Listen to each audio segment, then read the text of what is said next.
Welcome to Talking Grit. I thought Manu played all right in the game. I mean, I know he only gave up 2 pressures by the grades, but both of them were sacks and they were pretty terrible. But I think the Lions had a pretty, good plan about chipping over there, running away. A lot of the runs were to the right side away from Manu, even though Campbell said that they thought that he blocked well in the run game. But I was okay with it. What did you think of Manu playing? If he has to go next week, are you really worried? Yes. Mm-hmm.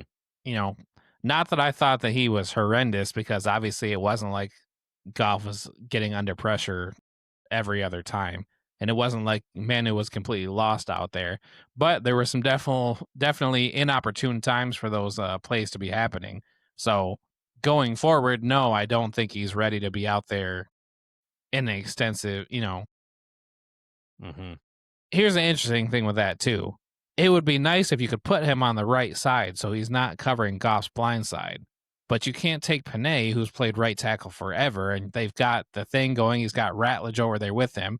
You can't put Panay on the left side and have Manu and Ratledge together on the right. So, I mean, this is kind of, it is what it is. So if Skipper is ready to play, do you think that you'd feel more comfortable with Skipper being brought up from the practice squad instead of Manu? I was going to week? ask you the same exact question.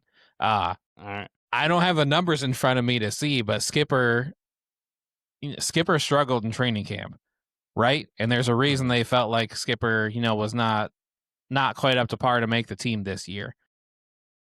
So I've got to trust Dan Campbell. I've got to trust Brad Holmes and say that I think that Manu probably outperformed or has a better shot at holding it down over Skipper. Mm-hmm.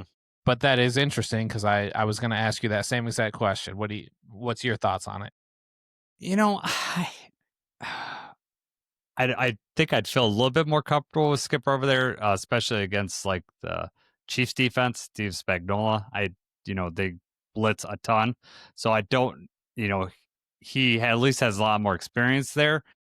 It was Manu's first start, as Lynn posted in our chat, and people tend to grow as things go on. So I think of like Ratledge's first start of the year versus the Packers and how much he's grown since that start. I don't know if I'm not putting Manu and Ratledge in the same category as far as talent, but that's something to think about, that he's going to learn from his mistakes. Learning on the road in the loudest environment that the Lions are probably going to face up in, well, at least until they get to Minnesota, but Chiefs Stadium is one of the loudest, if not the loudest in the country. So this is going to be a pretty difficult. You better be on point with your communications.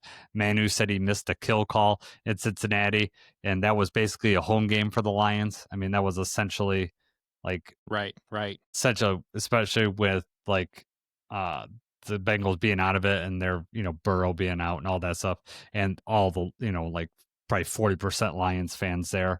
They didn't even have to go silent count. Manu said at 8 points. So that's about the easiest road game he's going to get.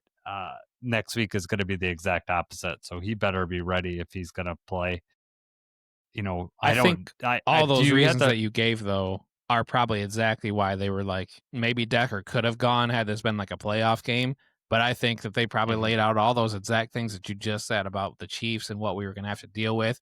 And that's probably exactly why they said, Decker, we need you to take this one off. We've got to go with Manu in this one because we're going to need you in KC. Yep. Do you think that, do you think Decker plays this upcoming week? I mean, do you get the feeling that that he's going to be ready to play based on how Dan Campbell's talking? Or I hope so. I mean, they're not really letting that out there, right? I mean, they're not. You don't want to put your cards on the table right now.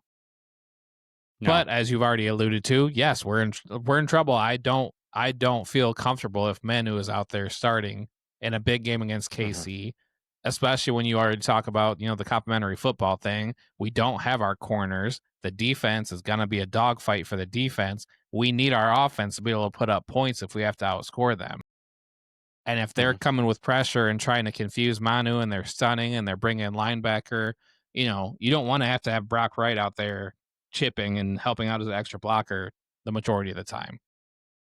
So yes, that's all. I That's agree. all very bad. So I'm hoping that extra week of rest is what Decker needed.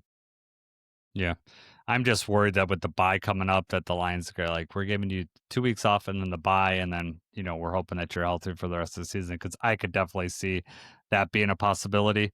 The fact that we're 4-1, which I'm not saying you take games off or whatever, but they may look at that like we're doing all right, and, we may be that they may look at that as a longevity thing. Like, we need to be playing our best football in December, and having a healthy Decker then is better than having a healthy Decker now. So that'll be interesting. I could see them going either way with that.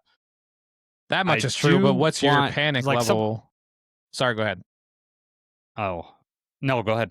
Nope. I was just gonna say, what's your panic level at if we decide we're gonna sit Decker till the bye week and then we lose both of these games to the Chiefs and the Buccaneers and we go into the bye at 4-3. 4-3, yeah. Part of that also is gonna feel like if DJ Reed's gonna be back, I don't want to be 4-3. But also, like, I also feel like we get in the playoffs, I'm okay with it. Like, we need to be playing. We had the number 1 seed last year, and we didn't. Like, what if we'd arrested people and then had the 4th or 5th seed and then went in more healthy? Like, what if that? I'm not saying that could have been happening, but let's just say that for all intents and purposes, that could have happened. That we go into the playoffs, yeah, we play the first week, the wild card weekend, but we're more healthy.